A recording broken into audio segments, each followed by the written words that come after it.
ൊന്നും പോകുന്നില്ല. ഞാൻ ഈ അവരുടെ സ്വീകരണത്തിന്റെ പ്രോട്ടോകോളിന്റെ കാര്യം മാത്രമേ പറയുള്ളൂ.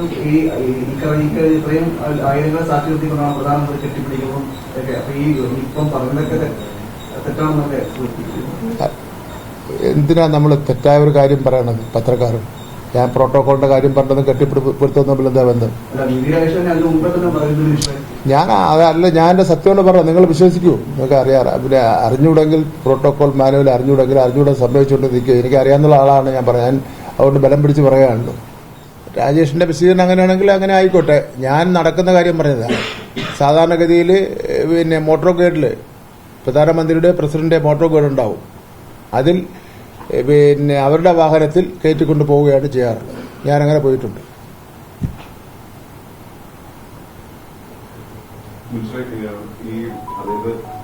പ്രധാനമന്ത്രിയുടെ വാഹനത്തിന് പിന്നാലെയാണ് മുഖ്യമന്ത്രി വന്നത്, അതോടൊപ്പം തന്നെ ഗവർണർ വന്നത്. അവർക്കൊക്കെ കൃത്യമായി തന്നെ വേദിയിൽ വരാൻ കഴിഞ്ഞിട്ടുണ്ട്. അങ്ങനെയാകുമ്പോൾ സ്വാഭാവികമായിട്ടും മേയർക്കും വരാൻ കഴിയുന്നതല്ലേ? ഞാൻ രണ്ടും ആവാന്ന് പറയുകയാണ്. രണ്ടും ഞാൻ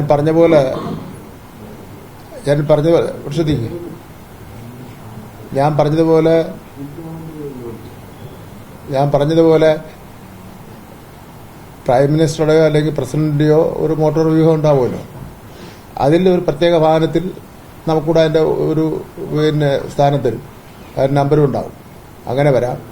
അതല്ലാതെ നിങ്ങൾ പറഞ്ഞതുപോലെ കുറച്ചും കൂടെ ഒരു പിന്നെ പ്രൊട്ടക്ഷൻ കൊടുത്തുകൊണ്ട് പ്രൈം മിനിസ്റ്റർ വണ്ടിയുടെ അല്ലെങ്കിൽ പ്രസിഡന്റ് വാഹന വ്യൂഹത്തിന്റെ കൂടെ മുഖ്യമന്ത്രിയും ഗവർണർ പോകുന്ന പോലെ കൂടെ സഞ്ചരിച്ച് വരുന്നതിനും ബുദ്ധിമുട്ടില്ല. മിനിസ്റ്റർ പറഞ്ഞ പോലെ തന്നെ മിനിസ്റ്റർ തിരുവനന്തപുരം കോർപ്പറേഷൻ മേയറായിരുന്ന വ്യക്തിയാണ്. അപ്പം ഇത്തരം ഒരു നടപടി പിഎമ്മിന്റെ ഓഫീസിൽ നിന്ന് രാജേഷിന്റെ പേര് വെട്ടിയെന്നാണ് മനസ്സിലാക്കാൻ കഴിയുന്നത്. അപ്പൊ ഇത്തരം ഒരു നടപടിയിലേക്ക് എന്തുകൊണ്ടായിരിക്കും പ്രധാനമന്ത്രി ഓഫീസ് കടക്കാനുള്ള സാധ്യത? എനിക്കറിയില്ല. എനിക്ക് തലസ്ഥാന നഗരത്തിലെ ജനങ്ങളോട് കാണിക്കുന്ന ഒരു എന്താ പറയാ അവഹേളന എന്ന് വേണമെങ്കിൽ പറയാം, അവഗണന എന്ന് വേണമെങ്കിൽ.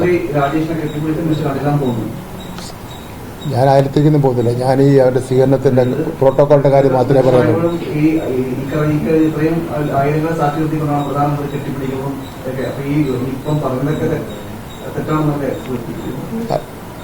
എന്തിനാ നമ്മൾ തെറ്റായ ഒരു കാര്യം പറയണത്? പത്രക്കാരൻ ഞാൻ പ്രോട്ടോകോളിന്റെ കാര്യം പറഞ്ഞത് കെട്ടിപ്പിടുത്തം തമ്മിൽ എന്താ ബന്ധം? ഞാൻ അതല്ല, ഞാൻ എന്റെ സത്യം പറഞ്ഞു. നിങ്ങൾ വിശ്വസിക്കൂ? നിങ്ങൾക്ക് അറിയാം. പിന്നെ അറിഞ്ഞൂടെങ്കിൽ പ്രോട്ടോകോൾ മാനുവൽ അറിഞ്ഞൂടെ സംഭവിച്ചുകൊണ്ടിരിക്കുക. എനിക്ക് അറിയാവുന്ന ആളാണ് ഞാൻ പറയാൻ. അതുകൊണ്ട് ബലം പിടിച്ച് പറയാനുള്ളൂ.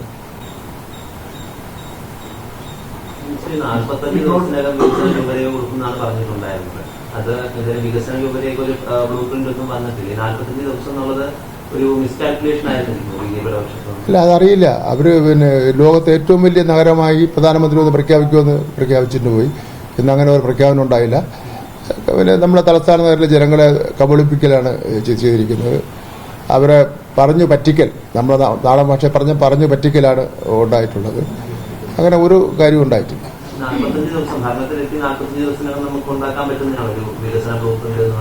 അതെനിക്ക് തോന്നുന്നു അവർ തെറ്റായി പ്രഖ്യാപിച്ചത് ആവാം ചിലപ്പോ. കാര്യം എന്ന് വെച്ചാൽ ഈ തിരുവനന്തപുരം നഗരത്തിന്റെ മുക്കും മൂലയും അതെല്ലാം 101 വാർഡുകളിലും പഠിച്ചു വരണമെങ്കിൽ തന്നെ ഒരു വർഷമെങ്കിലും വേണ്ടി വരും. അപ്പോൾ വെറുതെ അങ്ങ് പ്രഖ്യാപിക്കുകയാണ്. ഒരു പിന്നെ ഹോം വർക്ക് ചെയ്യാതെ വെറുതെ അങ്ങ് പ്രഖ്യാപിച്ചിട്ടില്ല.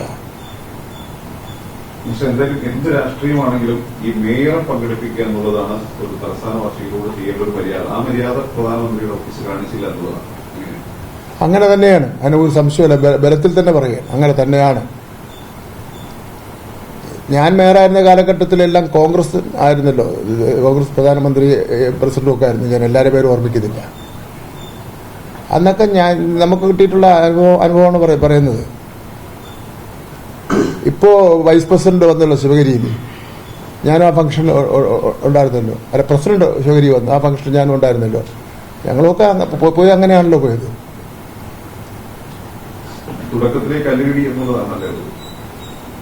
ഞാൻ എന്റെ നേരത്തെ ഒരു സുഹൃത്തിനെ ചോദിച്ചു പോലെ ഞാൻ പിന്നെ അതൊന്നും പറയേണ്ട കാര്യമില്ല. ഞാൻ എന്റെ നിയമപരമായും പ്രോട്ടോകോൾ പ്രകാരം 1984 സംസ്ഥാന ഗവൺമെന്റിന്റെ പ്രോട്ടോകോൾ മാനുവൽ പ്രകാരമുള്ള കാര്യങ്ങൾ പറഞ്ഞേക്കാണ്.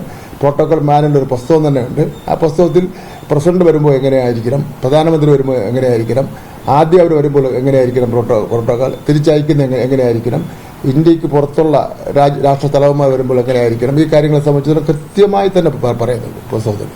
ഞാനല്ല അന്ന് ആ പുസ്തകം കൊണ്ട് നടക്കുവാണ്. കാരണം വെച്ചാൽ അത് ഉദ്യോഗസ്ഥന്മാർ തെറ്റിക്കണമെങ്കിൽ ശരിയാവില്ലല്ലോ, അപ്പോൾ കാണിക്കണമല്ലോ ഇതാണ് എൻ്റെ തന്നെ.